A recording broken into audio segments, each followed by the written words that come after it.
अल्लाह की इबादत करने वाले कलमा उसका पढ़ने वाले हैं। अल्लाह की इबादत करने वाले कलमा उसका पढ़ने वाले हैं। सच की राह पे चलने वाले हम ना किसी से डरने वाले, इश्क इलाही करने वाले हैं। हाय हू अल्लाह हक हू अल्लाह। बिस्मिल्लाहिर्रहमानिर्रहीम। अस्सलाम वालेकुम। क्या हाल है दोस्तों? उम्मीद करता हूँ यार आप सब खैरियत से होंगे। अल्हम्दुलिल्लाह, अल्लाह का शुक्र है यार, मैं भी ठीक हूँ, ज़बरदस्त हूँ यार। बहुत टाइम हो गया मुझे, तकरीबन 2-3 हफ्तों से मुझे लड़कियों के messages, comments WhatsApp, Instagram, Facebook सब जगह यही आ रहा है कि जी गर्ल्स के लिए आप क्यों नहीं वीडियो बनाते, क्या गर्ल्स वहाँ पे नौकरियाँ नहीं करती या गर्ल्स को वहाँ जॉब्स नहीं मिलती। तो ऐसा बिल्कुल भी नहीं है तुर्की में। सबसे पहले तो आप लोगों को मैं ये बताता चलूँ कि भाई तुर्की में ये कोई सीन ही नहीं है कि गर्ल्स और बॉयज़ वाला सीन हो, ठीक है। ये पाकिस्तानी लड़कियां ही ऐसा सोचती हैं जी कि यहाँ गर्ल्स के लिए कैसी नौकरियाँ होंगी, तो ऐसा बिल्कुल भी नहीं है। आप चाहे लड़की हैं चाहे लड़का है, तुर्किश लोगों को इससे कोई लेना देना नहीं। हाँ, मैं आपको ये ज़रूर कह सकता हूँ, गारंटी से, दावे से बोल सकता हूँ कि आपको लड़की होने का बेनिफिट है हर फील्ड में। जी हाँ, आपको लड़की होने का बेनिफिट है हर फील्ड में। चाहे आप यहाँ फैक्ट्रीज़ में ही काम करने क्यों ना चली जाओ, चाहे आप किसी रेस्टोरेंट में क्यों ना चली जाओ, किचन में, हेल्पिंग में, किसी भी काम में, ठीक है, आपको लड़की होने का हमेशा बेनिफिट है। क्योंकि लड़कियों को हमेशा तरजीह दी जाती है लड़के की निस्बत। यहाँ पे भी लड़की को हमेशा तरजीह दी जाती है। इससे कोई फ़र्क नहीं पड़ता आप पाकिस्तानी हो, इंडियन हो, बांग्लादेशी हो, नेपाली हो, कोई फ़र्क नहीं पड़ता। तो आज कुछ काम लड़कियों के लिए बताते हैं, क्योंकि बहुत सी लड़कियों की ख्वाहिश है जी कि हमें कौन सा काम मिलेगा। देखें, अगर आप प्रोफेशनल हैं किसी फील्ड में, अगर आपको कोई काम आता है तो वेल एंड गुड, आप उसी काम की तरफ जाएं। यहाँ हर काम मिलता है तुर्की में। अगर आपको कोई काम नहीं आता तो ज़ाहिरी बात है यहाँ लैंग्वेज भी डिफरेंट है। और अगर आप यहाँ विज़िट वीज़े पे आ रहे हो तो विज़िट वीज़े का मतलब यही आप अपनी किस्मत आजमाने आ रहे हो। जब आप किस्मत आजमाने आते हो अपनी किसी कंट्री में, तो जो सबसे इजीली जॉब्स अवेलेबल होती हैं वो लेबर्स हैं। और तुर्की में लेबर वर्क हर जगह अवेलेबल है, फैक्ट्रीज़ वगैरह में। जो लोग आपको ये बोले ना फैक्ट्रीज़ में वर्क नहीं मिलता, तो यार मैं आपको कुछ नहीं कह सकता। बहरहाल आजकल थोड़ी सिचुएशन सीन डिफरेंट है, कोरोना की वजह से थोड़ा मुश्किल से मिलता है, लेकिन मिल जाता है। फैक्ट्रीज़ में हेल्पिंग का काम आपको ज़रूर मिलता है, स्टिचिंग का, खासकर गर्ल्स जो बोलती हैं हमें सिलाई आती है। तो भाई फैक्ट्रीज़ में, अगर पाकिस्तान में किसी ने फैक्ट्री का सिलाई का काम किया है ना, जिस भी लड़की ने, वो यहाँ सिलाई का काम बहुत इजीली कर लेगा। अगर घर में सिलाई का काम किया है ना, तो फिर यहाँ सिलाई का काम बहुत डिफरेंट है।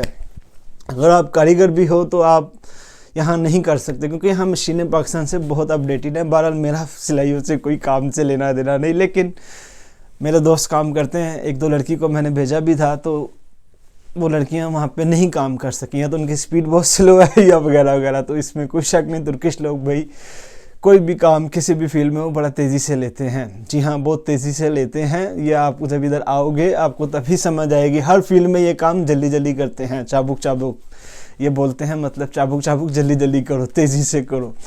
तो पाकिस्तान से नया आने वाला बंदा इस चीज़ को नहीं समझ पाता। मैं अच्छे से समझ सकता हूँ, नया बंदा नहीं समझ सकता। फिर भी मेरा नहीं ख्याल कि यार आप किसी भी फील्ड में अगर थोड़ा हाथ तेज़ी से चलाओ तो आप उनके लेवल पे काम ना कर सकते हो आप। टाइम लगता है थोड़ा, तो ज़ाहिर बात है। अब जो लड़कियां मुझसे यही सवाल करती हैं उनको कौन कौन से काम मिल सकते हैं। अगर आपको कोई हुनर आता है तो वेल एंड गुड, नहीं आता कोई तो भाई आपको फैक्ट्रीज़ में हेल्पिंग का काम मिलता है। नंबर 1, फैक्ट्रीज़ में हेल्पिंग का काम आपको आसानी से मिलता है। उसके बाद आप किसी रेस्टोरेंट में डिश वॉशिंग कर सकते हो, किचन में हेल्पिंग का काम कर सकते हो, बड़ा आसानी से मिलता है। मेरा तो एक्सपीरियंस रहा है, बड़ा आसानी से मिलता है। बाहर ढूंढने पे आपके वो भी, तो किचन में हेल्पिंग का काम आपको आसानी से मिल जाता है। अगर आपकी तुर्किश अच्छी हो जाती है या सीख लेते हैं तो आप यहाँ पे एज ए होटल रिसेप्शन भी लग सकते हैं। एज ए होटल रिसेप्शन की जॉब मेरी नज़र में बहुत अच्छी है। यहाँ पे सैलरी भी अच्छी मिलती है, लेकिन सीजनल जॉब है, ये ज़हन में रखना, सीजनल जॉब है। हाँ, अगर आपको इस्तांबुल में कोई रख लेता है परमानेंट तो वो एक अलग बात है, वो आपके नसीब हैं, आपके सर्च करने पर है। लेकिन इस्तांबुल में ज़रा मुश्किल से मिलती है, माजरत के साथ बोल दूँ, क्योंकि इस्तांबुल एक इंटरनेशनल शहर है जहाँ पे दुनिया भर से लोग आए होते हैं अपनी किस्मत आजमाने। तो खाली आप पाकिस्तान से अकेले या इंडिया से या बांग्लादेश या नेपाल से नहीं आ रहे होते, यहाँ दुनिया भर से लोग आए हुए हैं अपनी किस्मत आजमाने। तो नसीबों का खेल है आगे। बहरहाल जो ईज़िली जॉब्स अवेलेबल हैं वो फैक्ट्रीज़ की हैं। फैक्ट्रीज़ में अगर आप ईज़िली काम कर सकते हो, आपको कोई इशू नहीं होने वाला, आपको आसानी से काम मिलेगा, क्योंकि फैक्ट्री वर्क तुर्की में बेशुमार है। इसके अलावा जो गर्ल्स आसानी से जॉब यहाँ पे मिलती हैं लड़कियों को, भाई वो बेबी सिटर है या नैनी है, मतलब बच्चों की रखवाली या घर की देखभाल, ये काम भी बहुत ज़्यादा मिलता है। और आपको मैं मज़े की बात बता दूँ, इस काम में सैलरी भी सबसे ज़्यादा है। मोस्टली ये काम वर्क परमिट पे ही मिलता है। अगर आपको ये काम मिल जाए तो ये काम अगर आपको खुद से मिल जाता तो वेल एंड गुड है। अगर नहीं मिलता तो भाई तुर्की में बेशुमार एजेंसीज़ हैं जो कि आपको ये वर्क परमिट लेके देती हैं, पैसे लेती हैं बाकायदा, ठीक है। मैंने एक एक्सपीरियंस ऑलरेडी शेयर भी किया हुआ है एक बंदे का, वो भी यही काम करता है। वो भी आपको इस तरह की, या आपकी जो रिक्वायर है, आपको जिस फील्ड में जॉब चाहिए वहाँ पे भी आपको जॉब लगवाएगा। लेकिन इन सब चीज़ों के लिए आपके पास TRC होना पहले बहुत ज़रूरी है, जो कि बहुत से लोग कहते हैं जी हमें TRC भी ना मिले और हम विज़िट वीज़े पे आए, आते साथ ही हमें वर्क वीज़ा मिल जाए, तो ऐसा मुश्किल है, बहुत मुश्किल है। या तो आप वर्क वीज़े पे पाकिस्तान से डायरेक्ट आओ, जॉब ढूंढ कर आओ अपनी फील्ड से रिलेटेड, वेल एंड गुड। नहीं, अगर आप खुद किस्मत आजमाने आ रहे हो तो फिर आसान तरीका यही है, या तो आप बाई वॉकिंग खुद ढूंढो जॉब अपने लिए, इंटरनेट पे ढूंढो, मैंने उसके लिए भी वीडियोस बनाई हुई हैं। तरीकाकार सेम है, कोई फ़र्क नहीं है। अगर आप ये बोलो मैं लड़की हूँ तो मेरे लिए एक तरीकाकार कोई फ़र्क आ जाएगा, कोई सी यहाँ कुछ कामों में डिफरेंट आ जाता है। जैसे कि मैंने ये बोला है बेबी सिटर, ये सब लड़की ही कर सकती है। मेरे कुछ दोस्तें कर भी रही हैं यहाँ पे, एक दो फिलिपाइन दोस्तें थी वो वापस जा चुकी हैं, नहीं तो मैं उनका एक्सपीरियंस आप लोगों के साथ ज़रूर शेयर करता। उज़्बेकिस्तान की मैं एक मिसाल दे सकता हूँ आपको। एक रेस्टोरेंट में मैंने काम किया हुआ है, वहाँ पे उज़्बेकिस्तान की लड़कियाँ काम करती थी मेरे साथ, तो वो भी लड़कियाँ काम कर रही हैं, कोई सीन नहीं है। ये अपनी अपनी सोच है आप लोगों की, कि आपको लगता है कि जी गर्ल्स के लिए कोई ख़ास नौकरियाँ हैं तुर्की में, तो ऐसा सीन नहीं है। बहरहाल तरजीह दी जाती है, ये मैं आपको बोल रहा हूँ, तरजीह को तरजीह ही बोलते हैं तुर्किश में भी। लड़के की निस्बत लड़की को ज़्यादा तरजीह दी जाती है और हर काम मिलता है, ठीक है, हर काम मिलता है। इससे ज़्यादा मैं आपको क्या मिसाल दूँ कि भाई अगर आप बेबी सिटर की जॉब करते हो या नैनी सिटर की, घर की रखवाली, ये वो, तो भाई आपको सैलरी बहुत अच्छी मिलेगी। मैं आपको जेन्युइनली बता रहा हूँ, कम से कम आपको 3500 लीरा सैलरी मिलने वाली है उसमें, ठीक है, कम से कम। बाकी फैक्ट्रीज वगैरह में जाते हो तो उधर आपको 2800 ही मिलेगी, इससे ज़्यादा नहीं मिलेगी। हो सकता है 2800 से भी कम मिले, जो आजकल हालात चल रहे हैं, क्योंकि कोरोना के वजह से 4 से 5 दिन तो काम होता है हफ्ते में, तो 4 से 5 दिन में आपको क्या कोई काम की सैलरी देगा, आप खुद समझ सकते हो। बहरहाल ईजिली जॉब जो अवेलेबल हैं वो मैंने आपको डिस्कस कर दी है, उम्मीद है आपको समझ आ गई होगी। यहाँ तक आपको प्रोफेशनल हैं, कोई स्किल वर्कर हैं, तो आपको कोई मसला नहीं, यकीन मानो आपको कोई मसला नहीं। जैसे गर्ल्स बोलती हैं जी हमें पार्लर्स का काम आता है, तो जी हाँ आपको पार्लर की जॉब मिल जाती है, इधर कोई शक नहीं। लेकिन लैंग्वेज डिफरेंट है, तो लैंग्वेज डिफरेंट होने की वजह से फिर आपको सैलरी कम मिलती है, क्योंकि आप वर्क परमिट पे नहीं आ रहे। वर्क परमिट पे आ रहे हो तो सीन डिफरेंट होता है, आप विजिट वीज़े पे आ रहे हो, इसलिए सीन डिफरेंट है यहाँ पे। तो बहरहाल जॉब हर फील्ड में मिल जाती है, ये मैं आपको दावे से बोल सकता हूँ। कुछ आपके फाइंड करने पे होता है। मोस्टली लोग वो रब्ता करते हैं जो कहते हैं जी हम घर से भी ना निकलें, जॉब उनके पास आए, मतलब जॉब वाले उनके पास हैं जी कि आप पाकिस्तान से इस्तांबुल तशरीफ़ ले आएँ, अब आप ऐसा करें हमारे साथ, हमारी फैक्ट्री में भी काम कर लें। मतलब सोच देखो आप लोगों की लड़कियों की, किसी की भी आप सोच का लेवल देख लो। इस्तांबुल तक आ जाना है, लेकिन आगे इस्तांबुल में किसी गली मोहल्ले में काम ढूंढने नहीं जाना, या इंटरनेट पे भी आपने नहीं सर्च करना। बहरहाल मैं जितना एक्सपीरियंस शेयर कर सकता था आप लोगों के साथ कर रहा हूँ और आगे भी करता रहूँगा, ऐसी बात नहीं है। रही बात इंटरनेट पे आप कैसे काम ढूंढ सकते हो, वेबसाइटें हैं, साई बिंदन पे भी आप ढूंढ सकते हो।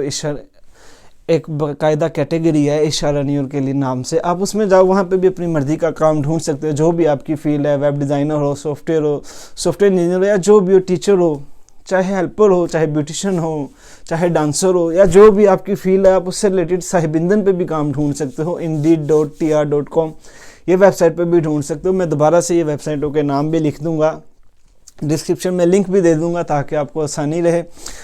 और दूसरा जो आसान तरीका वो यही है, आप बाई वॉकिंग काम ढूंढो। बाई वॉकिंग बहुत जगह आपको काम मिलता है, फैक्ट्रीज वगैरह में, रेस्टोरेंट वगैरह में, बाज़ारों में, as a salesman, as a sales girl, बहुत जगह आपको काम मिलता है और आसानी से मिलता है।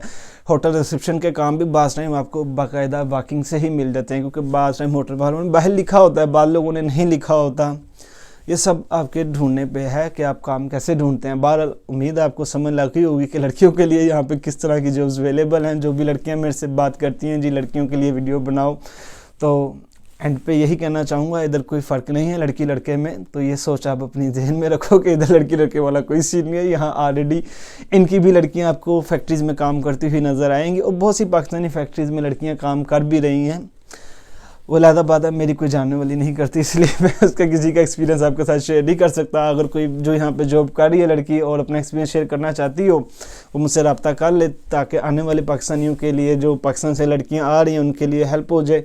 बहरहाल मैं किसी ऐसी लड़की को नहीं जानता। बहरहाल ये है कि यहाँ पे आप रहने के वाले से अगर आप बात करती हैं कि आपने रहना कैसे है यहाँ पे, तो फ्लैट वगैरह मिल जाते हैं। जैसे ये मैं अभी इस घर में रह रहा हूँ, ये 1+ स्टूडियो है, मतलब एक ही कमरा है इसमें। इस तरह का आपको ढूंढना पड़ेगा, फिर अगर आप किस्मत आजमाने आ रही हो, इस तरह का आपको रूम ढूंढना पड़ेगा। नहीं तो मोस्टली एक रूम वाला जो फ्लैट है बहुत मुश्किल से मिलता है। 2+0 या 3+0, 3+1, 2+1 ये बहुत आसानी से मिल जाते हैं यहाँ पे। मतलब 2 कमरे, एक सहन छोटा सा, ये बहुत आसानी से मिल जाते हैं। लेकिन वो फिर कॉस्टली चली जाती है। आपके पास इतना बजट होना चाहिए कि आप आके 5-6 महीने का अपना बजट लेके आओ कि आपको जॉब ना मिले तो आप सर्वाइव कर सको, खा पी सको, एक घर ले सको आसानी से।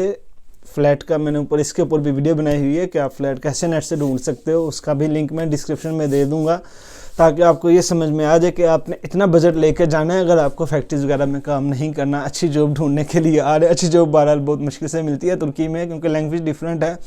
लैंग्वेज कैसे सीख सकते हो, मैंने इसके ऊपर भी वीडियो बनाई हुई है, तो मैं उसका लिंक भी आपको डिस्क्रिप्शन में दे दूंगा, ताकि आप, नेट का ज़माना है भाई, सीधे अल्फाज में बोल रहा हूँ, नेट का ज़माना है। आप नेट से फ़ायदा उठाओ, जितना आप फ़ायदा उठा सकते हो। अब मेरा नहीं ख्याल कि आप तुर्किश घर बैठे बैठे ना सीख सको, बहुत अच्छी सीख सकते हो अगर आप सीखने की हिम्मत रखते हो, आपको शौक़ है। अगर आपको शौक़ नहीं तो भाई आप कुछ भी नहीं कर सकते। शौक़ और हिम्मत, कॉन्फिडेंस, भाई ये 2 चीज़ें आपके साथ होना बहुत ज़रूरी हैं। अगर आप में खुद सेल्फ़ कॉन्फिडेंस नहीं है ना, तो मेरे भाई दुनिया में कहीं पे भी चले जाओ यार, आप कामयाब नहीं हो सकते। आप चाहे लड़का हो चाहे लड़की हो, इससे फ़र्क नहीं पड़ता, इससे फ़र्क नहीं पड़ता। बहरहाल मुझसे जितनी हेल्प चाहिए होगी मैं ज़रूर करूँगा, जितनी मैं कर सका। आप आओ, रब्ता करो, इंशाल्लाह जितनी मदद हो सके कर सकूँगा। लेकिन मोस्टली लोग रब्ता करते हैं अच्छी नौकरियों के लिए, तो अच्छी नौकरियां आते साथ ही नहीं मिलती। खुद आपको रास्ते खुद भी बनाने पड़ते हैं, चाहे आप लड़की हो चाहे लड़का हो, इससे फ़र्क नहीं पड़ता। फिर बता रहा हूँ, जॉब्स मिल जाती हैं तुर्की में यार। बहुत से लोग कहते हैं मोटिवेशन नहीं आप कर रहे, मोटिवेट नहीं कर रहे लोग, या तो हमें बोल रहे हैं यहाँ पे काम नहीं है, ये नहीं है, वो नहीं है। भाई वो लोग हैं जो घरों से भी नहीं निकलना पसंद करते। वो कहते हैं जी हम आते साथ ही किसी ऑफिस में जाएँ, हमारी 5-6 लीरा सैलरी हो। नामुमकिन सी बात है मेरे भाई, ऐसा नहीं होता। अगर आप आ रहे हो किसी कंट्री में, क्योंकि आप वर्क वीज़े पे नहीं आ रहे हो, विज़िट वीज़े पे आ रहे हो, तो जब विज़िट वीज़े पे आ रहे हो तो कम से कम जो गवर्नमेंट का इधर का भी जो लाया है वो शुक्र करो। इस टाइम 2800 सैलरी हो चुकी है, ये भी शुक्र करो, वरना 2350 थी। इस टाइम 2800 सैलरी हो गई है, तो 2800 ये हर जगह आपको देते हैं। अगर आप काम ढूंढो फैक्ट्रीज वगैरह में भी, तो आपको 2800 सैलरी मिलेगी हर फील्ड में। जैसे लास्ट टाइम एक बंदा बोल रहा था जी सॉफ्टवेयर वगैरह या वेब डेवलपर की कितनी सैलरी होगी, तो भाई सैलरी कम से कम उतनी ही मिलेगी। लेकिन अगर आप वर्क वीज़े पे काम करते हो, अगर आपको कोई वर्क वीज़े पे डायरेक्ट हायर करता है ना, तो सॉफ्टवेयर वाले को कम से कम जो है ना 4,500-5 हज़ार सैलरी मिल जाती है आसानी से। अगर कोई हायर करे वर्क वीज़े पे, तो वो तो आपके फाइंड करने पे है ना कि आपको कौन सी कंपनी हायर करती है। उम्मीद है आपको समझ आ गई होगी कि लड़कियों के लिए इधर किस तरह की नौकरी जो है ईजीली अवेलेबल है। ये वीडियो आपको कैसी लगी, कमेंट में अपनी राय का इज़हार ज़रूर कीजिएगा। अच्छी लगी है तो लाइक कीजिएगा और अपने दोस्तों के साथ शेयर करना मत भूलिएगा। और मुझे भी दुआ में याद रखिएगा। और अगर अभी तक आप मेरे चैनल पे नए हैं तो चैनल को सब्सक्राइब कीजिएगा, लाइक कीजिएगा और बेल आइकन को भी साथ प्रेस कर लीजिए, ताकि हर आने वाली नई वीडियो आपको मिलती रहे। मैं इंशाल्लाह आपसे मिलता हूँ अगली वीडियो में, तब तक के लिए दुआ में याद रखिएगा। अल्लाह हाफिज़।